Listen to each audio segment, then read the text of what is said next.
kisah menetapnya SVD di Manggarai. Sepenggal kisah menyongsong perayaan yubileum 100 tahun SVD menetap di Manggarai tahun 1920 hingga 2020. Ketika menelusuri jejak kaki para misionaris SVD dahulu dalam lensa 100 tahun SVD Ruteng berkarya di Manggarai tahun 1920 sampai tahun 2020, maka tak berlebihan jika kita katakan betapa indahnya kelihatan dari puncak-puncak bukit kedatangan pembawa berita yang mengabarkan berita damai dan memberitakan kabar baik, yang mengabarkan berita selamat dan berkata kepada Sion, Allahmu itu Raja. Kata-kata Nabi Yesaya ini seakan menghidupkan kembali pribadi-pribadi misionaris perdana yang tangguh, yang sanggup meretas kehidupan dan menghantar sekian ribu orang memasuki zaman canggih ini. Dari nun jauh Eropa, mereka menaklukkan ruang dan waktu, menjangkau Manggarai yang sulit dan penuh tantangan kala itu.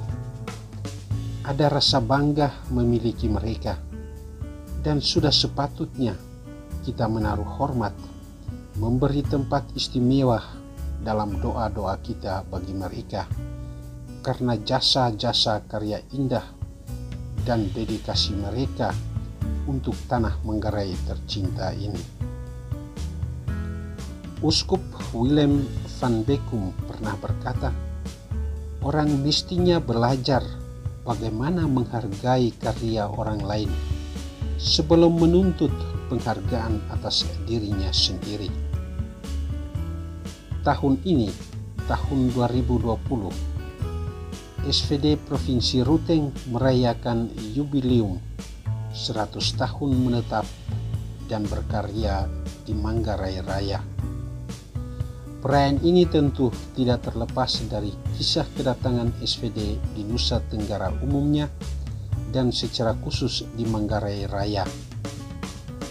Tentu kita ingat bahwa jauh sebelum kedatangan para misionaris SVD ke Manggarai, kongregasi Yesuit telah mengadakan perjalanan pastoral ke wilayah Manggarai. Sejarah gereja lokal Keuskupan Ruteng mencatat peristiwa permandian pertama oleh misionaris Yesuit di Jangkalang, Riau pada tanggal 17 Mei 1912 sebagai cikal bakal keberadaan gereja Katolik di wilayah Manggarai. Lantas bagaimana kisah SVD memasuki wilayah Manggarai?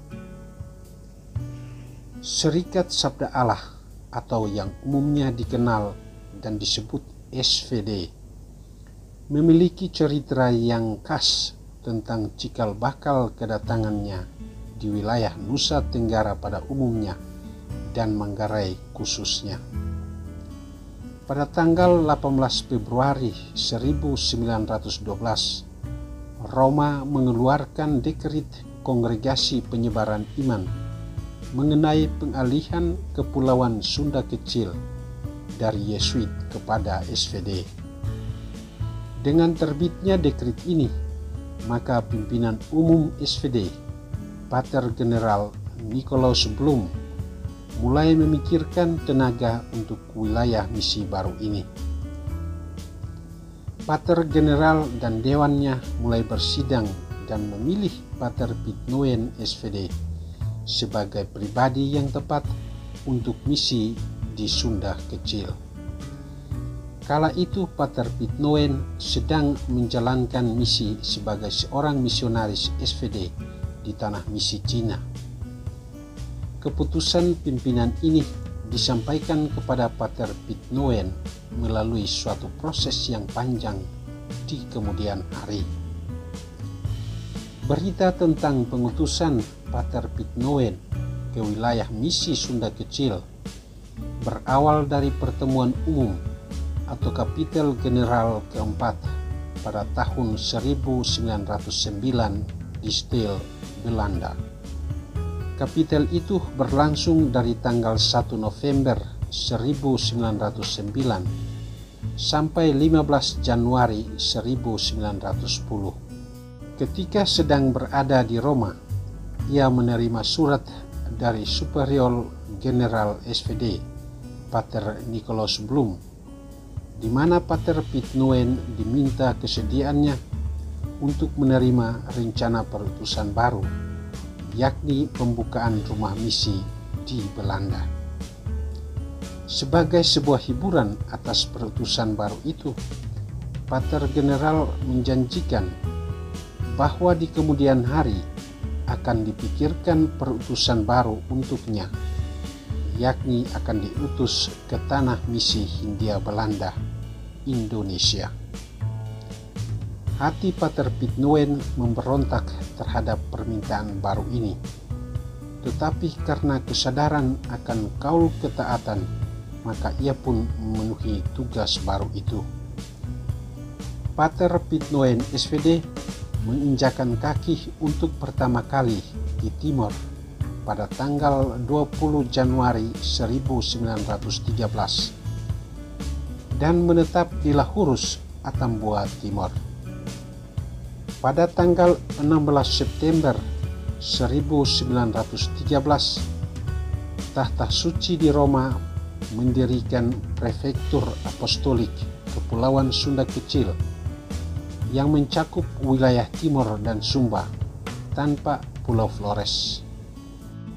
Sedangkan karya misi pewartaan Injil di Pulau Flores baru diserahkan oleh Kongregasi Yesuit ke tangan SVD pada tahun 1914. Baru pada tahun 1920, para misionaris tinggal menetap di wilayah Manggarai. Pater Bernhard Glaneman, SVD, adalah orang pertama yang tinggal menetap di Ruteng. Dan sejak saat itulah, secara resmi, SVD memulai misi di tanah Congkasai, Manggarai tercinta. Pada tahun 1920, Pater Bernhard Glaneman, SVD, membuka stasi misi di Ruteng. Katedral lama sekarang menjadi Gereja Adorasi Santo Yosef Ruteng. Pada tahun 1921, Pater Wilhelmus Jansen, SVD, tiba di Ruteng dan kemudian membuka stasi misi kedua di Lengko Ajang, di mana baru menjadi paroki pada tahun 1927 dengan nama pelindung Santa Teresia Kanak-kanak Yesus. Pada tahun 1924, Pater Franz Ekman, SVD, membuka stasi misi ketiga di Rekas dan baru menjadi paroki pada tahun 1926 dengan pelindung Santa Perawan Maria, penghibur orang berduka cita. Ketiga stasi ini menjadi cikal bakal karya misi SVD di wilayah Manggarai Raya. Pada tahun 2020 ini, Kongregasi Serikat Sabda Allah memasuki usia jubileum 100 tahun menetap di Manggarai. Tentu tahun ini sangat istimewa karena di tahun jubileum ini terjadi pergantian kepemimpinan dalam Provinsi SVD Ruteng. Wajah baru, semangat baru hadir tepat di tahun jubileum. Tentu semua orang dan secara khusus Gereja Lokal Keuskupan Ruteng berharap agar SVD terus berkarya di wilayah Gereja Lokal Keuskupan Ruteng dengan menghidupkan kekasan-kekasan misi SVD yang kontekstual.